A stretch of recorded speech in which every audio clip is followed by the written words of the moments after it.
Good afternoon. This is Worldview. We begin today from the Middle East, where there is a shift in tone but not in tactics. Prime Minister Benjamin Netanyahu says negotiations to end the war in Gaza are finally on the table, but only on Israel's terms. At the same time, his cabinet is greenlighting a massive assault on Gaza City. Hamas says yes to a 60-day ceasefire. Netanyahu says no. So what's really happening behind the scene? We'll break it all down today on Worldview Today, right after this breather.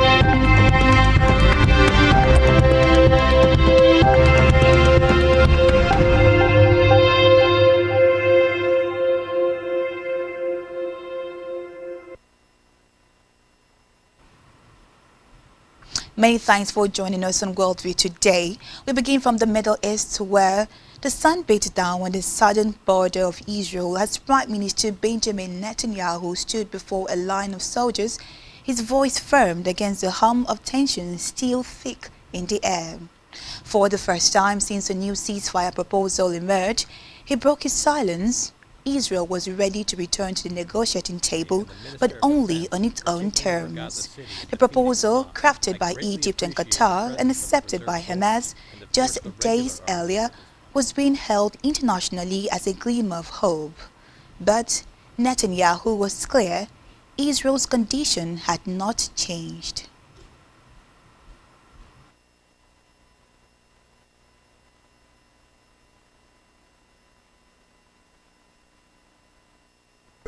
I arrived today near the border with Gaza to approve the plans that the Israeli army presented to me and the Minister of Defense for taking over Gaza City and defeating Hamas. I greatly appreciate the presence of the reserve soldiers and of course the regular army for this vital goal. At the same time, I have issued instructions to begin immediate negotiations for the release of all our hostages and an end to the war on terms acceptable to Israel. For this vital goal. At the same time, I arrived today near the border with Gaza to approve the plans that the Israeli army presented to me and the Minister of Defense for taking over Gaza City and defeating Hamas. I greatly appreciate the presence of the reserve soldiers and of course the regular army for this vital goal. At the same time, I have issued instructions to begin immediate negotiations for the release of all our hostages and an end to the war on terms acceptable to Israel. Behind the scenes, Israeli officials confirmed that negotiators would be dispatched as soon as the venue was agreed upon. The diplomatic wheels were slowly grinding into motion, but the tone from the top remained combative. At the heart of Netanyahu's stance is a controversial but unwavering military objective, the full capture of Gaza City. Despite increasing pressure from key allies to scale back military ambitions, the Israeli Security Cabinet, chaired by Netanyahu, had only this month approved plans to press forward. According to Israeli estimate, 50 hostages remain in Gaza, taken during the surprise attacks of October 2023. Of those, only about 20 are believed to be alive. Their fate remains one of the most painful unresolved chapters in this prolonged and bloody conflict. In the meantime, Israeli Prime Minister Benjamin Netanyahu has stepped up his personal attacks on Australian counterpart Anthony Albanese over his government's decision to recognize a Palestinian state. He further said Albanese's political record has remained damaged forever. Diplomatic ties between Australia and Israel have surged since Albanese's centre-left Labour government last week announced it will conditionally recognize Palestinian statehood, following similar moves by France, Britain, and Canada.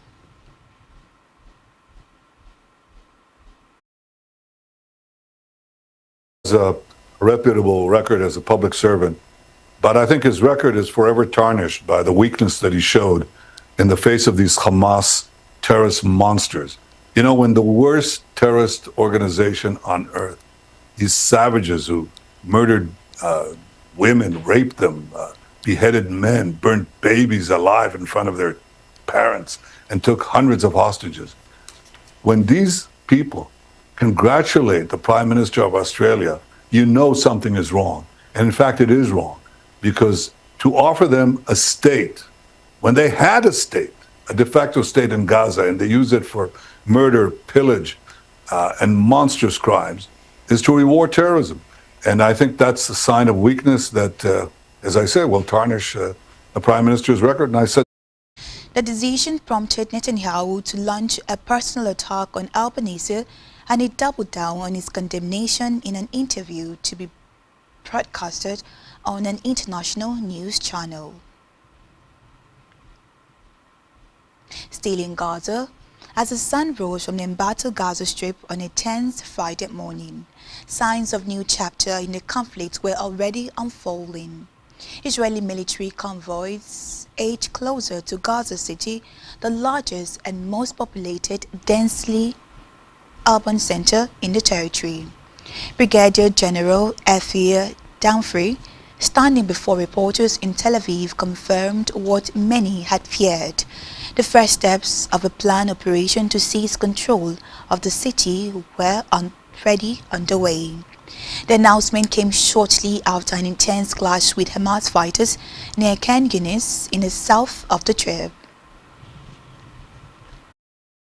We are not waiting. We have begun the preliminary actions and the initial stages of the offensive on the city of Gaza, and already now IDF forces are holding the outskirts of Gaza City. The brigade combat teams of the Nahal Brigade and the 7th Brigade, under the command of the 99th Division, are operating on the ground in the Z-Town neighborhood on the outskirts of Gaza City.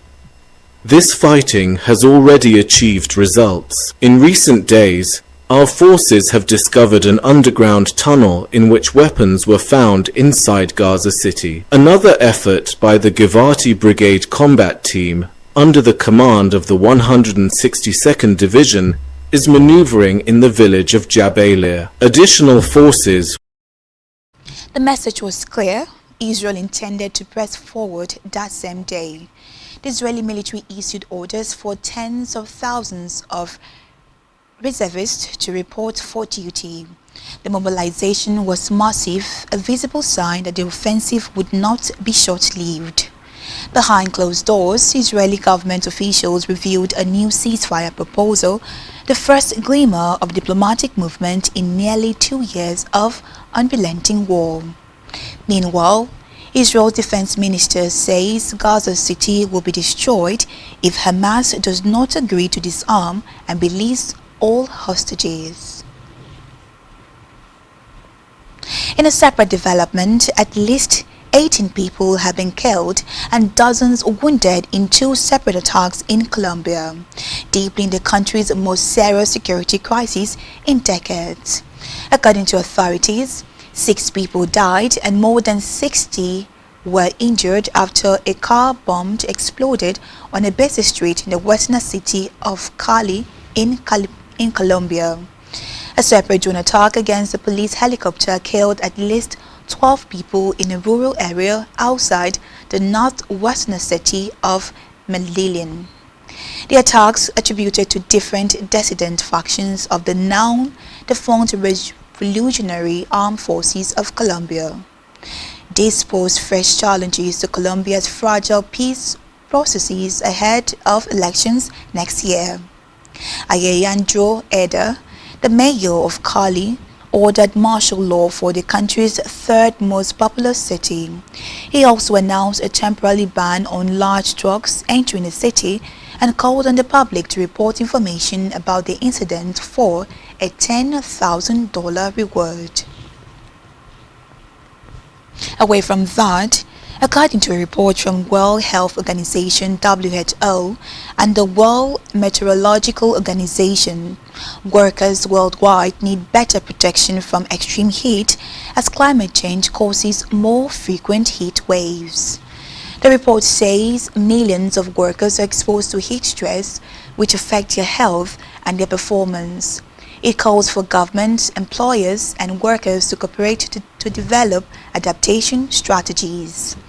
Although the World Health Organization has warned many times of health risks of extreme heat, this is its first report since 1969, specifically on heat stress at work.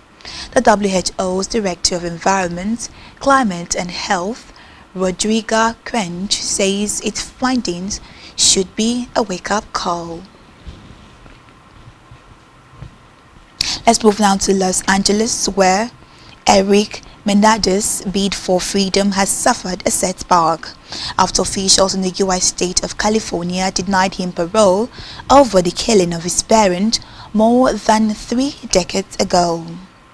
The younger of the two notorious Menendez brothers, who were both convicted in the 1989 shotgun murders of their wealthy mother and father in Beverly Hills, made his first plea today. However, the board ruled that his brother, Lila, is scheduled to face his own parole suitably hearing today. Both brothers were made eligible for parole release after they were resentenced by a judge in May. Eric Menardez can try for parole again at another hearing in 3 years.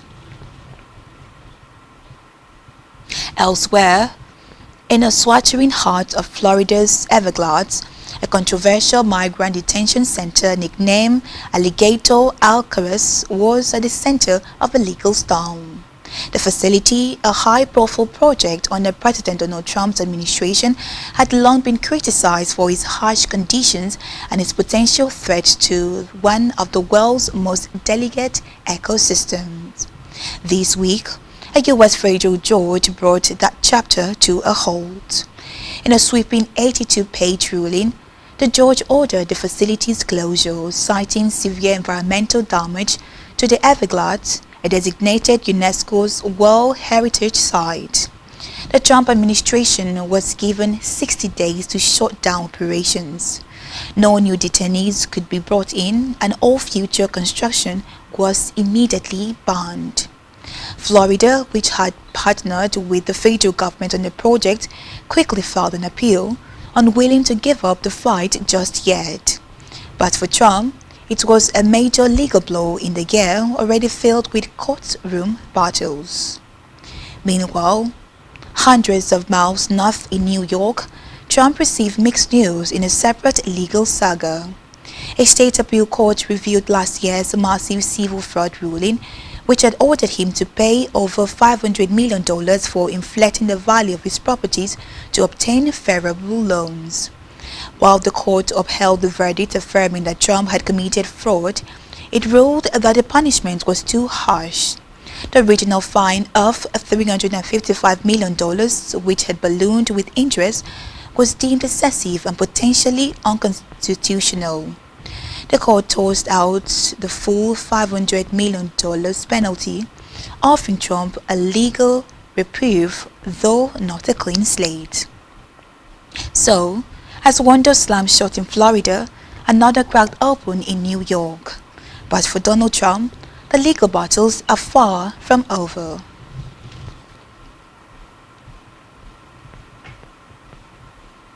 We'll take a quick break right now. When we return, we'll turn the spotlight to the Asian Pacific region. Do stay joined to us for this and many more right after the breather.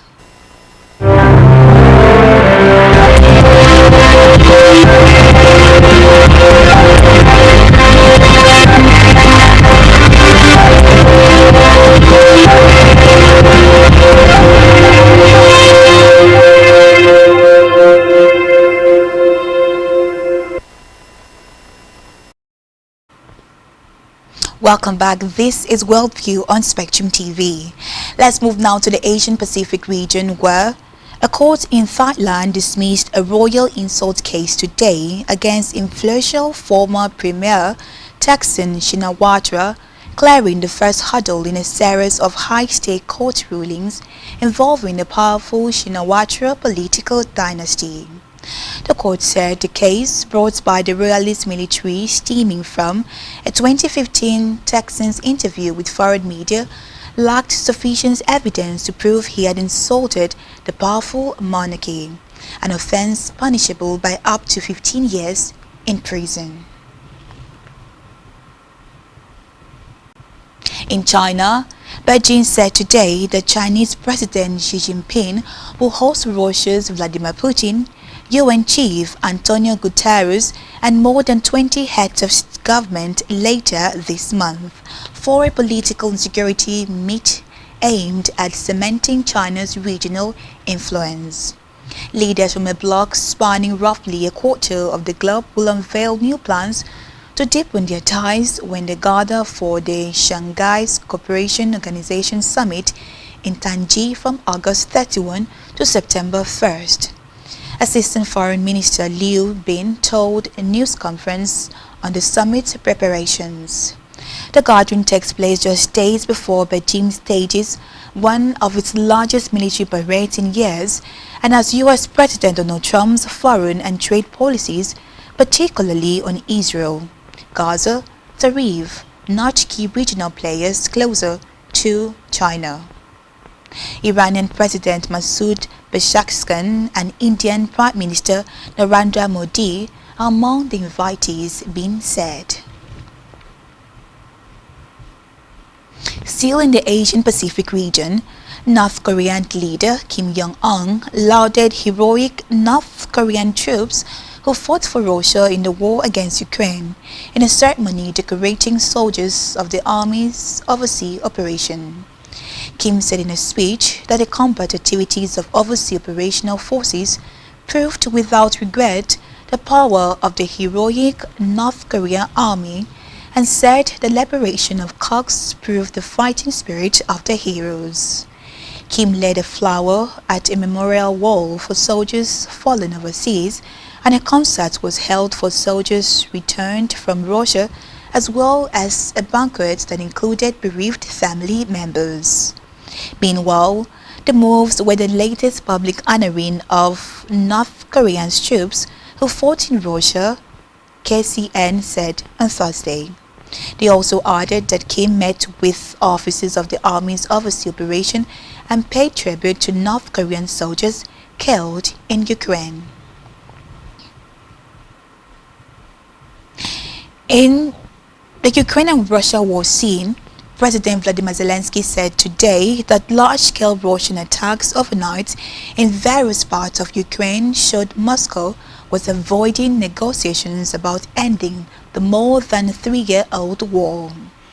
Zelensky said the offensive included 574 drones and 40 missiles and was one of the largest of Russia's full-scale invasion of its neighbors, now in the 4th year.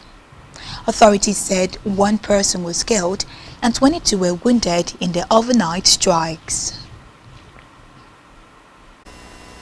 Now the signals from Russia are simply, to be honest, indecent. They are trying to back away from the need to hold meetings. They don't want to end the war. They carry on with massive strikes. We believe it was a deliberate strike precisely on U.S. property here in Ukraine, on American investment.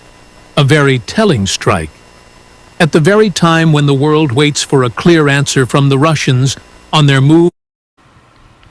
Meanwhile, Russia did not comment on Zelensky's claim that its military deliberately hit a U.S.-owned facility, but Moscow denies targeting civilians and civilian infrastructure. Vladimir Putin is demanding that Ukraine give up all of the eastern Donbas region, renounce ambition to join NATO, remain neutral, and keep Western troops out of the country. Lastly on Worldview today, Iran state news agency IRNA has reported that Iran's Foreign Minister Abbas Araghchi will have a joint telephone call with his French, British and German counterpart today to discuss nuclear talks and sanctions. The three European powers have threatened to activate United Nations sanctions on Iran under a snapback mechanism if Iran does not return to the negotiating table over its nuclear program. The countries, along with the United States, contend that Iran is using the nuclear program to potentially develop weapons. The International Atomic Energy Agency has stated that Iran is nowhere near developing a nuclear bomb, and U.S. National Intelligence Director Tulsi Gabbard testified in March that intelligence officials had not found evidence of Iran moving towards a nuclear weapon. And that's all we have for you on Worldview today. Do ensure to follow us on social media, subscribe to our YouTube channel, all of which you can find on our website at spectrumtvlive.ng. You've been watching Worldview on Spectrum TV. I am Emedion James. Do enjoy the rest of your day and thank you for watching.